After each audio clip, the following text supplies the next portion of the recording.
नमस्कार, मैं एम के पांडे। हमारी धारा पर आपका स्वागत है। मार्च 2024 से लेकर जून 2024 तक चुनावी माहौल था। देश में लोकसभा के आम चुनाव संपन्न हुए। चुनाव की सरगर्मी ऐसी थी, चुनाव का माहौल ऐसा था कि उस माहौल के दौरान बहुत सारे मुद्दे उसी में दब गए। उन मुद्दों में एक बहुत बड़ा मुद्दा था पेपर लीक और परीक्षाओं में धांधली का। प्रतियोगी परीक्षाओं में धांधली, पेपर लीक। अब जैसे ही यह चुनाव या इससे संबंधित जो गतिविधियां थी पूर्ण हुई हैं, यह मुद्दा फिर सामने आ गया है। और इतना बड़ा मुद्दा कि आप समाचार पत्रों में या हम टीवी के समाचारों में कहीं भी देखें तो आज सर्वत्र यही मुद्दा छाया हुआ है। केवल भारत ही नहीं, विश्व में इसकी गूंज है। अब आप उत्तर प्रदेश का लीजिए। उत्तर प्रदेश में विगत कई वर्षों से लगातार परीक्षा प्रश्न पत्र लीक होते रहे हैं। फिर क्या होता है, परीक्षा कैंसिल कर दी जाती है, जांच बैठाई जाती है, फिर दोबारा परीक्षा होती है। कब रिजल्ट आएगा उसका कोई भविष्य नहीं है। आप उत्तर प्रदेश लोकसभा आयोग का देख लीजिए। आरओ की परीक्षा हुई, पेपर लीक हुआ, परीक्षा कैंसिल कर दी गई और अब वो परीक्षा दिसंबर में होगी। पीएसएस की परीक्षा होनी थी, रोक दी गई, अब वो परीक्षा अक्टूबर में होगी। इसमें परीक्षार्थियों की कहाँ गलती है?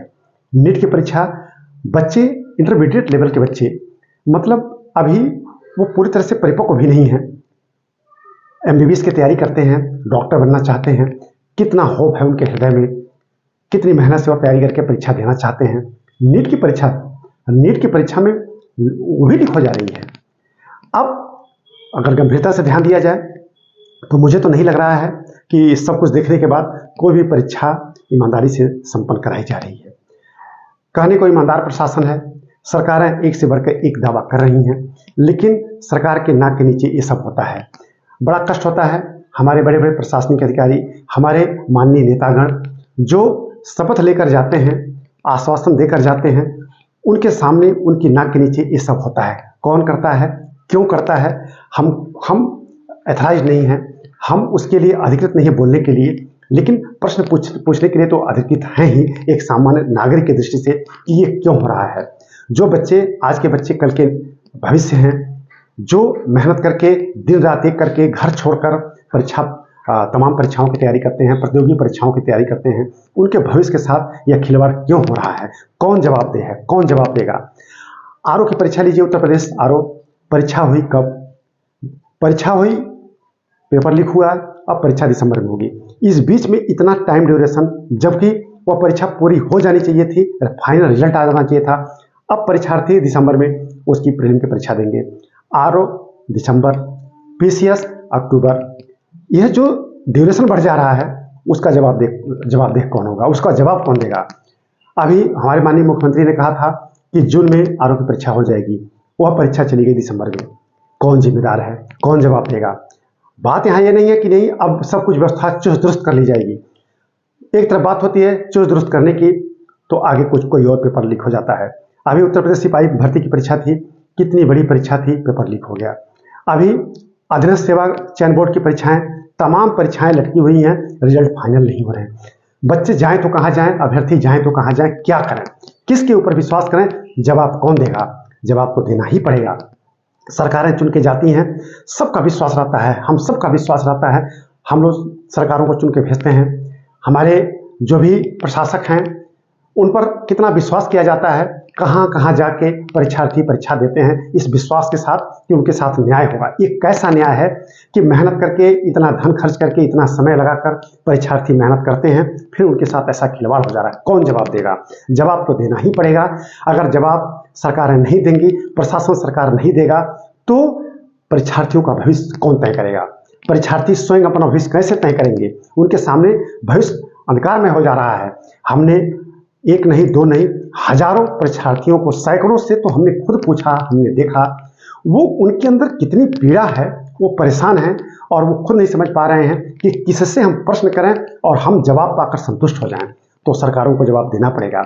आप नीट की परीक्षा देखिए, विगत 4 तारीख को काउंटिंग शुरू हुई, उसी दिन उसका रिजल्ट घोषित कर दिया गया, जो कि अभी आगे घोषित होना था। आखिर क्यों ऐसा किया जा रहा है? किनके पास क्या कमी है? नेताओं के पास कमी है।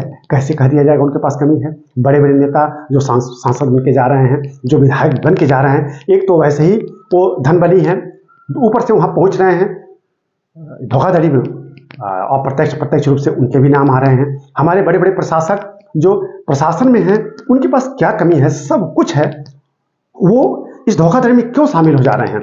एक मानवीय पक्ष भी होता है कि कम से कम इतनी मानवता रहनी चाहिए कि जो बच्चे इतनी मेहनत करके तैयारी करते हैं, कहाँ कहाँ प्रयागराज में, दिल्ली, लखनऊ, कहाँ कहाँ जाके बच्चे तैयारी कर रहे हैं, अब उनके भविष्य को कौन तय करेगा? ये कैसी व्यवस्था है? ये कैसी ईमानदार, कहने के लिए ईमानदार व्यवस्था है कि हम आएंगे तो ये करेंगे, वो करेंगे, ऐसे करेंगे, वैसे करेंगे, और लगातार परीक्षाओं पर परीक्षाएं गड़बड़ होती चली जा रही हैं। ये पेपर लीक, वो पेपर लीक, ये धांधली, वो धांधली। यह आश्वासन देने से काम नहीं चलेगा कि हम जड़ से खत्म कर देंगे, ये कर देंगे, वो कर देंगे। आप 2 दशक से देख लीजिए, एक तरफ खत्म करने की वकालत होती है, इतनी नौकरियां दे ी जाएंगी, ये कर दिया जाएगा, वो कर दिया जाएगा, आगे उससे भी बड़ी धांधली हो जा रही है। कहीं कोई नौकरी नहीं है, दिखा दिया जाता है कि बेरोजगारी है ही नहीं, दर दर बच्चे भटक रहे हैं। ठीक है, तो इस संदर्भ में अब हमारे जैसे सामान्य इंसान तो अधिक नहीं है कुछ कहें, लेकिन कम से कम इस चैनल के माध्यम से यह आवाज़ तो उठा ही जा सकती है कि सरकार को ईमानदारी से काम करना पड़ेगा। लोकतंत्र है, लोगों का तंत्र है, लोगों को जवाब देना ही पड़ेगा। लोग को अगर जवाब नहीं दिया जाएगा तो लोग पूछेंगे किससे? ठीक है, सरकारें बदल जाती हैं, एक सरकार आएगी, दूसरी आएगी, तीसरी आएगी, लेकिन सरकार दर सरकार यही चलता रह गया तो व्यवस्था पर प्रश्न तो उठाया ही जाएगा, ये कैसी व्यवस्था है? तो बस एक अपनी बात रखने के लिए हमने अपने कुछ 2 शब्द हमने कहे। हमारे हृदय में भी पीड़ा थी, क्योंकि सैकड़ों परीक्षार्थियों से हमने कुछ खुद पूछा, कोई संतुष्ट नहीं है। आज की व्यवस्था से सेंट्रल लेवल पे भी, राज्य स्तरीय परीक्षाओं में भी किसी परीक्षार्थी को कोई विश्वास नहीं रह गया। सारे परीक्षार्थियों का विश्वास उठ गया है, खास करके उत्तर प्रदेश अधीनस्थ सेवा चयन बोर्ड से तो पूरी तरह से विश्वास उठ गया है। हमने जिससे भी पूछा है, एक थोड़ा बहुत विश्वास उत्तर प्रदेश लोक सेवा आयोग में है। अगर ऐसी परीक्षाएं कैंसिल होती रही और डेट पर डेट बढ़ते रह गए तो इससे भी विश्वास उतर जाएगा। और भी जितने भी आयोग हैं, सारे आयोगों पर उंगली उठ चुकी है। अब एक 50 संघ लोक सेवा आयोग ऐसे ही रहा तो कल को उसमें भी सब कुछ होगा यही। इसके बाद परीक्षार्थियों का तो पूरा विश्वास ही टूट जाएगा। तो हम अपनी थोड़ी सी बात रखने के लिए, हमारे हृदय में भी पीड़ा है, हम कहीं भी रखा जाए और कम से कम बात जाएगी तो कोई तो सुनेगा। सब लोग आवाज़ उठा रहे हैं, हमने भी आवाज़ उठा लिया। तो अगर आप लोगों ने हमारी आवाज़ सुनी है तो इस भावना को समझिएगा, इसकी गहराई को समझिएगा और इस संदर्भ में आप लोग जरूर विचार विमर्श कीजिएगा। धन्यवाद।